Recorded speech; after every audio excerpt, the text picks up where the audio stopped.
আসসালামু আলাইকুম, সবাই কেমন আছেন? আশা করি আলহামদুলিল্লাহ অনেক অনেক ভালো আছেন। আজকে আপনাদেরকে সামুদ্রিক রূপচাঁদা মাছ কিভাবে ঘরোয়া পদ্ধতিতে রান্না করতে পারবেন তার রেসিপি শেয়ার করব। সম্পূর্ণ রেসিপিটি অবশ্যই দেখবেন, তাহলে পারফেক্ট রূপচাঁদা মাছ বাসায় তৈরি করতে পারবেন। তো প্রথমে আমরা রূপচাঁদা মাছগুলো ভালোভাবে পরিষ্কার করে নিয়েছি। তারপর হলুদ গুঁড়ো, মরিচ গুঁড়ো এবং লবণ দিয়ে ভালোভাবে মেখিয়ে নিয়েছি।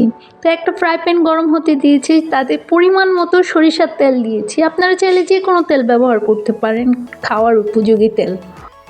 মশলা মাখিয়ে রাখা মাছগুলো এবার ভেজে নেব, ভালোভাবে ভাজবো।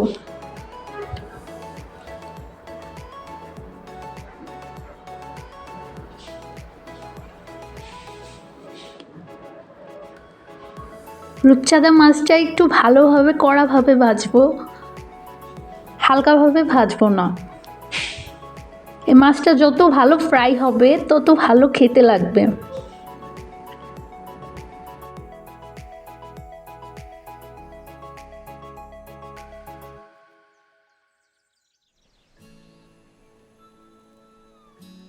মাছগুলো আমার ভাজা হয়ে গেছে। একটি পাত্রে মাছগুলো উঠিয়ে নেব।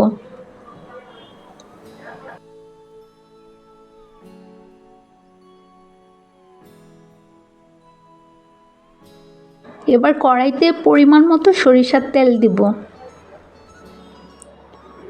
কেটে রাখা পেঁয়াজ কুচিগুলো হালকা বাদামি করে ভেজে নিব। ফ্লেভারের জন্য আমরা 2টা তেজপাতা দিয়েছি। এই তেজপাতার কারণে একটা ভালো ফ্লেভার আসবে।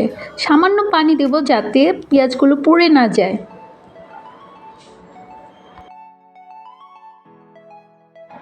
এবার পরিমাণ মতো রসুন বাটা, আদা বাটা, হলুদ গুঁড়া, মরিচ গুঁড়া, ভালোভাবে মশলাটা কষিয়ে নেব।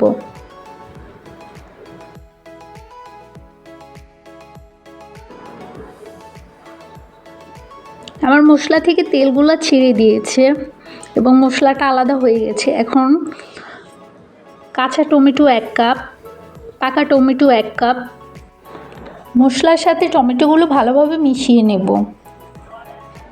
3 মিনিটের জন্য ঢাকনা দিয়ে ঢেকে কষিয়ে নেব।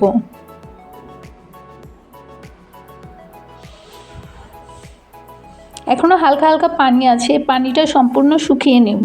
তার জন্য আরও 5 মিনিট ঢাকনা দিয়ে ভালোভাবে কষিয়ে নেব। আমার মশলার থেকে কিন্তু তেলগুলো ছেড়ে দিয়েছে। এবার পরিমাণ মতো পানি দেব। আমি 1 কাপ পানি দিয়েছি। এবার ভেজে রাখা মাছগুলো পানির উপরে দিয়ে দেব।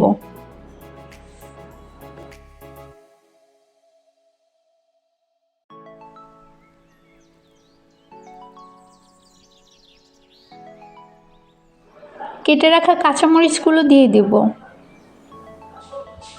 একটু বেশি করে কাঁচামরিচ দিবেন, তাহলে একটা ফ্লেভার আসবে ভালো, আর খেতেও ভালো লাগবে। পরিমাণ মতো লবণ দিয়ে দেব। অবশেষে ধনিয়া পাতা কুচি দিয়ে রান্নাটি শেষ করব। রূপচাঁদা মাছ খুব সহজে কিভাবে ঘরোয়া পদ্ধতিতে তৈরি করে ফেললাম দেখলেনই তো। আমার ভিডিওটি ভালো লাগলে অবশ্যই আমার চ্যানেলটি সাবস্ক্রাইব করবেন, লাইক, কমেন্ট এবং শেয়ার করবেন। আজকের মতো এ পর্যন্ত। আল্লাহ হাফেজ।